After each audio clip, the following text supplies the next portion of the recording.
Deputeti e Partisë Demokratike Albana Vokshi është paraqitur në SPAK për të dorëzuar prova të reja ndaj ministres së arsimit. Vokshi ka paditur Ogerta Manastirliun për SMS që u dërgonte mësuesve për pjesëmarrjen e fëmijëve në takimet elektorale të Partisë Socialiste. Pas daljes nga SPAK, një deklaratë për mediat, Vokshi u shpreh se sistemi i patronazhizmit është krijuar nga Partia Socialiste, e ndërsa i bëri thirrje mësuesve të tërhiqen nga ky sistem.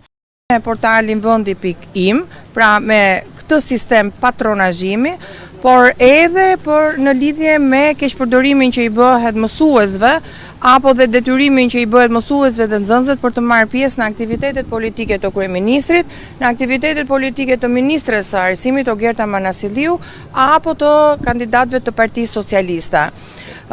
Patronazhimi është fenomeni më negativ i prodhuar nga Partia Socialiste në këto zgjedhje të fundit. Thirrje, çdo nënpusi të administratës publike, i bëjmë thirrje, çdo mësuesi, çdo drejtori i shkolle në arsimin parauniversitar, që të mos bëj pjesë në krimet zgjedhore, të largohet nga sistemi i patronazhimit të mësuesve, të largohet nga sistemi i patronazhimit të votuesve.